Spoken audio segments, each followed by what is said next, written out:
Never met you before. All right, welcome back to Briggs on Books, our international talk show about books, authors, writing. We also have editors, publishers, paginators, people who could help you get across that finish line to getting your first book written. And I know so many of our viewers have a book, it's just not yet published. They're getting so close. So this next guest we've invited in, maybe it will help you get one step closer to that. Debbie Burke. Welcome, Debbie. Hi, Mike. How are you? By the way, I have a mishmash of some of your books to put up on the screen here. How many books have you completed? Eight. So there's eight of them out there. Are they all Eight. series or different? Yeah, it's a series that with continuing characters, but each one is written as a standalone story. So you can start with the first book, or you can start with the eighth book, and you'll still know what's going You, on you can without. start anywhere. Here's a few of the covers. So the covers of your books always get me, Debbie. Oh, well, good. I'm glad. I wanted to talk to you today, or you wanted to talk to us today, about self-editing. Now, you're an author, you're a journalist, you're an editor. Do you also blogs, newspapers, magazines? You teach writing classes. So you're uniquely qualified to talk to us today about these subjects. Well, I hope so. I hope it'll be helpful for your listeners. Yeah. Tell us a little bit about this self-editing.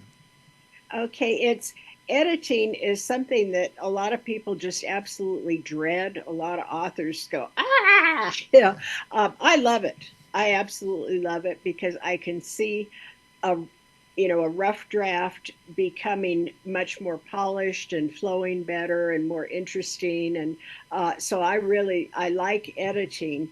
Uh, for that reason because I start with kind of a diamond in the rough and then polish it and polish it. Mm. So it's very enjoyable to me. But a lot of people don't like to edit, and so I've come up with some tips that are real simple tips for people who are dreading this Yeah. process. And I have a handout. I normally teach a class for writing conferences about do it yourself editing. And I have a handout that your readers are welcome to come on my website and send me a message, and I will send them a free handout that has Nice. the 10 do it yourself tips, tricks that I have that are real easy, basic fixes that anyone can do. You want to tell us about some of those tricks?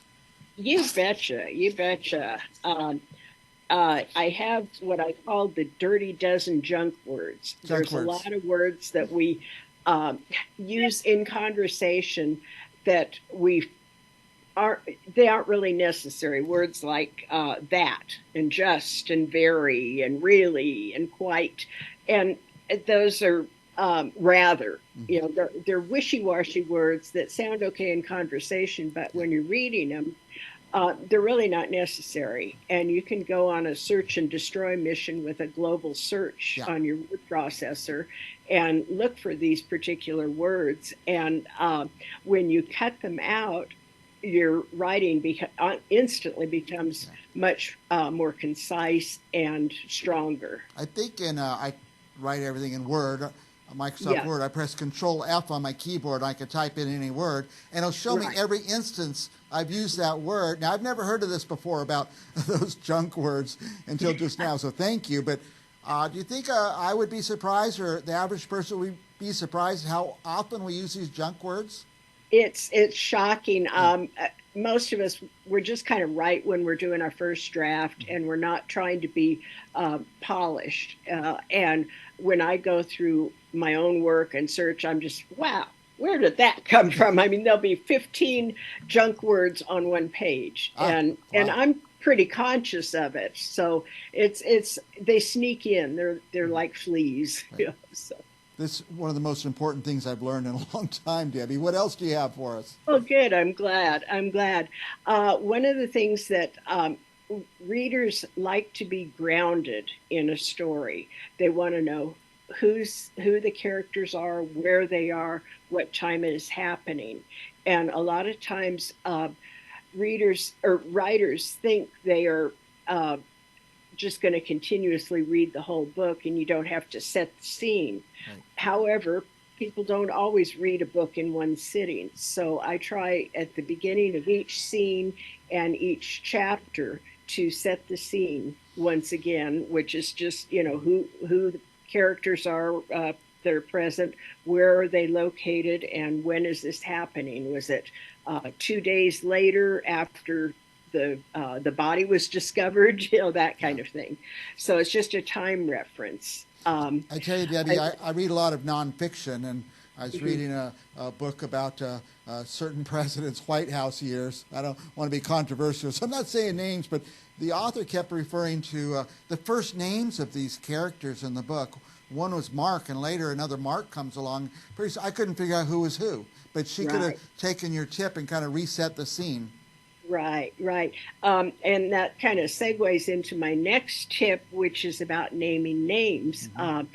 You want to have, when you're writing fiction, you can choose your characters' names Mm-hmm. and you want them to be very distinctive. And so you don't want readers to get mixed up. Yeah, You don't want to have a Michael, a Michelle, and a Mickey yeah. all as in one book. It Right. just makes it too difficult.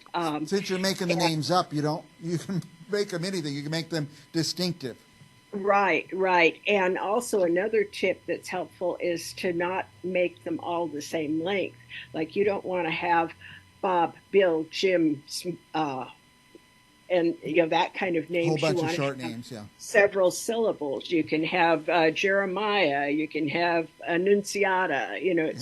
So make them distinctive, and keep a list of your names as you add them. Add Mm-hmm. characters to your book, because otherwise, I wind up with the same.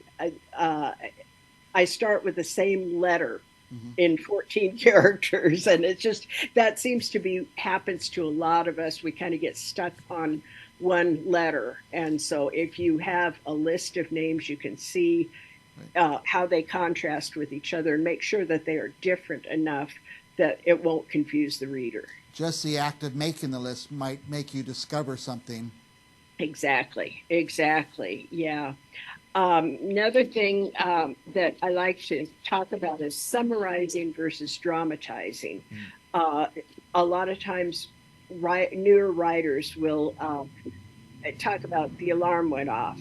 I got up out of bed. I brushed my teeth. I combed my hair. We can skip all of that kind of unimportant details. And if you need them at all, just summarize them. Mm-hmm. Like, the next morning he got out of bed. And but dramatize the important scenes where something changes, something major happens. There's a discovery, a development, a change in course where the protagonist has been going in one direction and all of a sudden circumstances change and they have to make a left turn. So those are the scenes that you want to dramatize, not the teeth brushing. Right. So that's something that newer writers tend to think they have to include everything, and they really don't. I guess if you're going to hold the attention, you want the dramatic scenes. The others become tedious. Right, right, yeah. Um, uh, Another tip I like to do is exploiting the senses. The more all five senses, sight, hearing, smell, touch, and taste. And a lot of times, writers will do uh, sight and hearing, Mm. but they don't really exploit taste, smell, Mm-hmm. and touch. And that brings the reader much closer into the story because they are experiencing that with the character.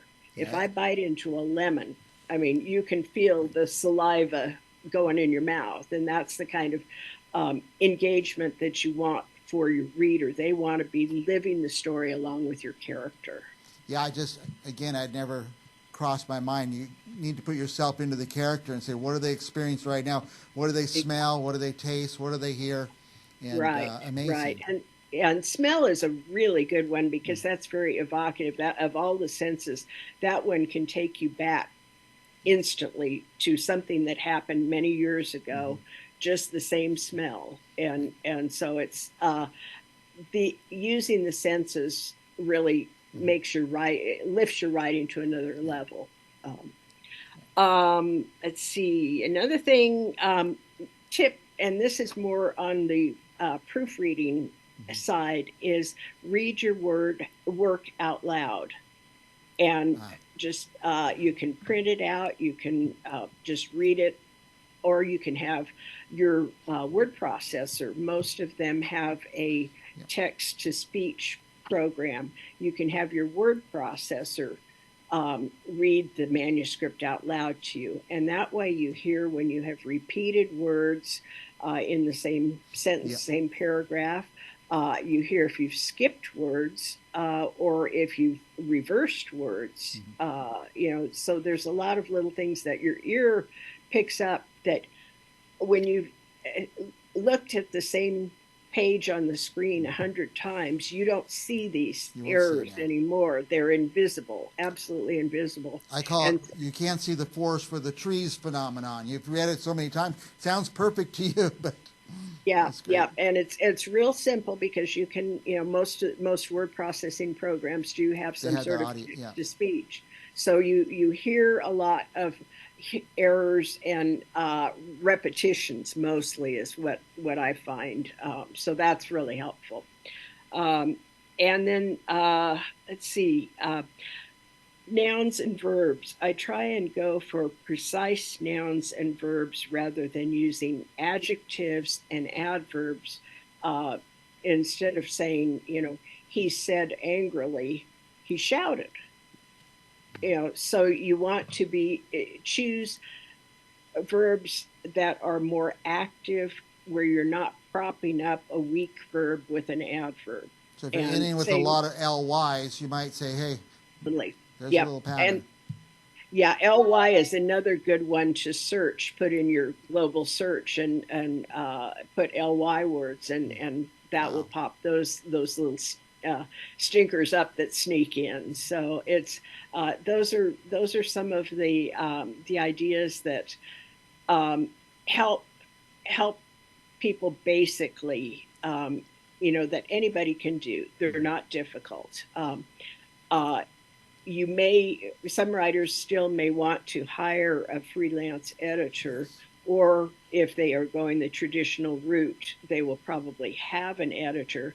But uh, you have to have a manuscript in very polished condition Yep. for an agent or a publisher to even consider it nowadays. You can't expect their in-house editor to take it and fix it because they don't have time. And so you have to make it as polished and professional as you can on your own. And so that's why I do these tips. But It's great. you may want to hire a freelance editor, especially if you are independently publishing, not going through a traditional publisher. Uh, and that the reason for that is that an editor can be objective. Mm. You are so close to your work, you totally, again, forest and trees. You can't see the obvious errors and plot holes and inconsistencies. So an editor can be very helpful in getting your book into a publishable shape that readers are going to enjoy. Yeah, I just, in my experience, going through grad school a couple times, it wasn't so much about the writing, but the rewriting, and that's Yeah, just what you're talking about. I guess also, before my professor or before my editor is going to see my work, I don't want to be embarrassed. I want to get as much of the silly stuff out of the way. right, exactly. And this is just some basic cleanup that unfortunately there's, grammar and spelling and syntax have kind of fallen by the wayside. Yeah, They aren't taught as much, and people are used to texting. And yes, so there's a lot of yeah, shortcuts that um, they're fine on your phone, but you don't want to read a book full of them. yes. You want to have it a clear, understandable story that doesn't take you out because there's misspellings and Mm-hmm. words that are used incorrectly. Well, Debbie, the rest of my day is going to be busy now because I'm going to be going to my manuscripts and typing in the junk words, typing in the ly words and stuff like that. I'm very inspired by this and very excited about it because I thought, what's Well, she going to tell me about editing my own work? But you told me a lot about it.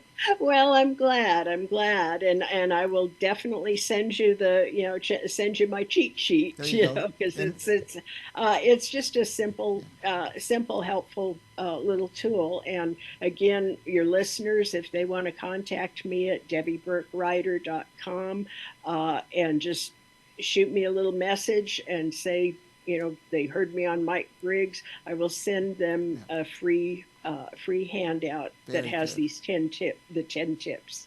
But I also want to encourage our viewers. I always talk about, I say to authors, congratulations, you did it, you got one published. But here, Debbie has done eight books. My goodness, I couldn't imagine getting past one, but she's done 8. So she's knows what she's talking about. Do you do private sessions, one-on-one sessions with people?